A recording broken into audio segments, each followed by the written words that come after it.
Hello, we're back for more. Now, forgive me, my last video I forgot to give the first Back to the Future a rating, so I give it a 10 out of 10. And now we're here to talk about Back to the Future Part 2. What do I give it? We'll get to that later.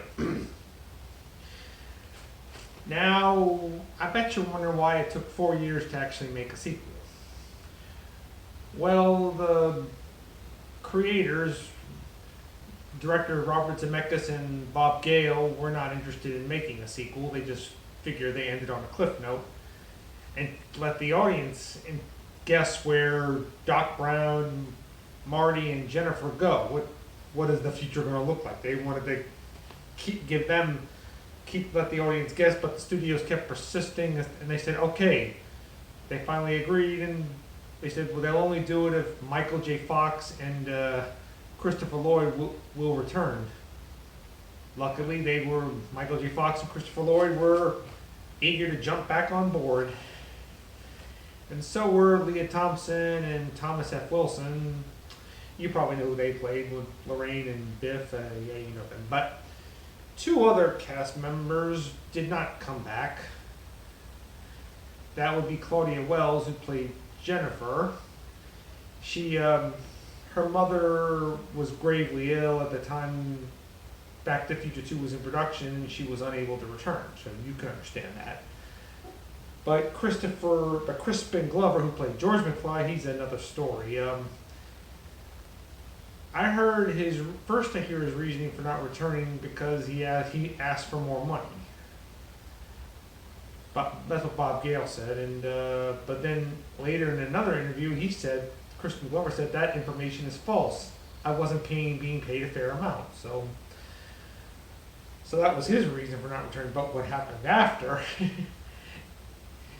is more interesting. Not only they got another actor to play George McFly, but they also made him up to look like Crispin Glover, and Crispin Glover saw that and sued the production because they copied his likeness. Now that struck a new chord in the movie industry, that you cannot borrow an actor's likeness without their permission. And it's a shame neither one of them returned, because maybe they could have brought a lot more to the film. But enough about that. Let's get on with the movie. You remember where the movie left off, where Marty, Jennifer, and Doc went into the future? Well, you probably know, because Claudia Wells didn't return, they had to reshoot that scene, and Elizabeth Shue filled in the role. You probably know who Elizabeth Shue is from The Karate Kid, The Cocktail and Adventures of Babysitting. Of course you do. And what does the future look like? Well, the future is actually pretty good and looks pretty nice. Makes you wish. It's 2020. We haven't seen half of those things. What we see in that film. You probably know what Doc Brown said. It's your kids, Marty. Something's got to be done about your kids. Well, Marty has to go to the future and prevent his son, who also played by Michael J. Fox, who's even a wimpier version of what George was in the first film. Stop him from participating in a crime with Griff. Yeah, Griff, Biff's grandson, also played by Thomas F. Wilson. And it won't destroy the family. It won't destroy their family. It's amazing what we see in this future. We haven't seen half of that stuff. Yeah, they go back to 2015. It's kind of weird. It's 2020 now, and we haven't seen half of that. What we see, we haven't seen no. They're sort of working on the hoverboard. They're sort of. There's no 80s diner. I would go to that in a second if they had. But Doc had to knock out Jennifer because she was asking too many questions about about their future. You know, it's never a good idea. And he said, "Why bring her along?" "Well, I didn't know we were going to go this far." No, I'm kidding. No, the real reason was because she saw the time machine. He had to take her along, but she went. The cops find her and mistake her for the old Jennifer McFly, and she ends up going to their future house and discover, her life with Marty is not what she thought it was going to be, and she kind of hears that he was involved in an accident. She sees their family life. They have a son and a daughter, both played by Michael J. Fox. Wow. Michael J. Fox pulls a lot of duties. He plays young Marty, he plays middle-aged Marty, he plays Marty's son, he plays Marty's daughter. Boy, does he pull a lot of duties in that scene. It's amazing we don't even see the hoverboard. Well, they're sort of working on the hoverboard, but they kind of lied to us, made us think there was a hoverboard when there really wasn't. It was just actors on wires. And the shoes that could go to any size that you want, I'd go to that in a second. Oh, I'd get those in a second. Or how about a jacket that dries itself? That'd be pretty awesome. Oh, and the 80s diner thing, did I mention that? There is no 80s diner. I'd go to that in a second. But Marty gets an idea to steal an almanac. It shows you all future wins from 1950 to 2010. And 2000. Oh, I'm sorry, my mistake, 2000. But Biff overhears them, what they were talking about, and now knows that Doc Brown and Marty have a time machine. So what does he do? He steals the almanac and the time machine goes back to 1955. There's a question that arises about that part. How did Biff know how to work the time machine? I don't know how he knew that. Marty had to learn it from Doc, and I'm pretty sure Doc didn't give his information out to anybody. Doc Brown was not the type of guy to do that, but I'm willing to overlook that. And when Marty, Doc, and get back to 1985, it's not the 85 they thought it was. It looks like a bad, distant, bleak future where everything's ruined. Biff is a millionaire. He owns everything.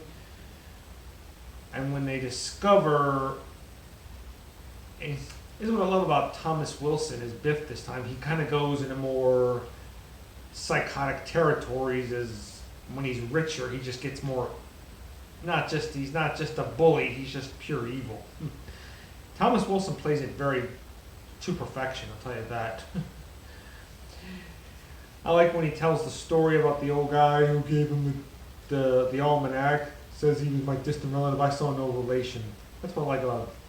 He's still evil, but he's still not particularly bright. That's what we love about Biff.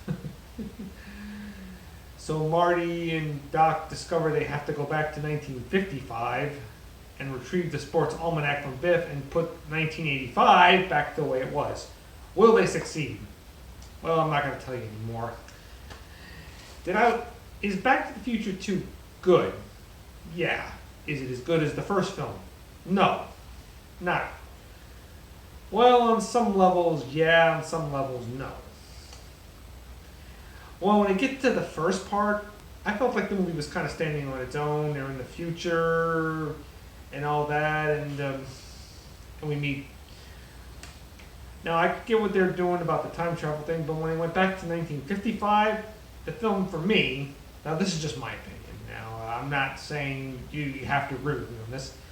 For me, I felt the film kind of stopped standing on its own. It started feeling like a rehash of the first film. To me, it started feeling like a reminder why I love the first film so much. I did like the idea they showed the dangers of time travel and what bad repercussions you could do if you don't use it well. I mean, bad things can happen if you misuse time travel. I mean, that's what happened if time travel actually existed. And I like the way Doc realized, like Dr. Frankenstein, I created a monster out of this time machine. I realized I should have considered those elements of what could happen. And Marty feels guilty because he abducted when he took the sports almanac. He never, old Biff never would have got the idea. Or maybe they shouldn't have stood around being overheard, but that's nonetheless. I don't know if I can watch this movie a million times more than I watched the first Back to the Future. It's entertaining, but I don't think it was as good, but that's my opinion, of course. I also like the way this movie ends on a sort of like to be continued, then when it shows previews of what's coming next in part 3, which we will get to eventually. My thing about Elizabeth Shue this time as Jennifer, I like Elizabeth Shue. Don't get me wrong. I loved her in The Karate Kid, Adventures in Babysitting, and Cocktail. I think she's a beautiful and a talented actress. But I kind of feel she was out of place as Jennifer. She just didn't seem like she quite fit in. She looked so out of place. I don't know if Claudia Wells, if she could have come back, could have benefited from this. But I just didn't feel Elizabeth Shue was just, she looked out of place. That's just my opinion. And everybody was good. Thomas F. Wilson was good as Biff. I mean, he just, like I said, he really showed more to his character than just being a typical bully. And I also love the scene where Michael J. Fox plays, like I said, he plays young Marty, old Marty, his son and his daughter, and they just fitted the scene in perfectly. Oh, and I love Thomas F. Wilson is the scene where old Biff is talking to young Biff. That was hilarious. And what about the scene where Doc Brown he comes in contact with his younger self, and he has to hide his face so he won't see his face. And there were a couple of video games made after Back to the Future 2. I don't know if they were as good, but I never played them. Forgive me on that part. So I give Back to the Future 2 an 8 out of 10. I just don't think it was as equally as good as the first film, but then again, that's kind of a tough act to follow. So that's my review of Back to the Future 2, and I'm going off. See ya.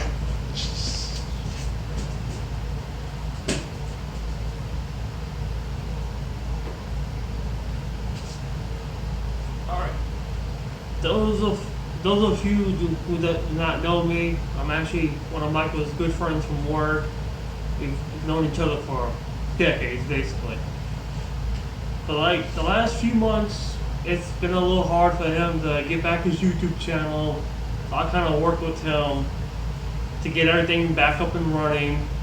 I'm glad this was a good hit for him for his last video with Back to the Future.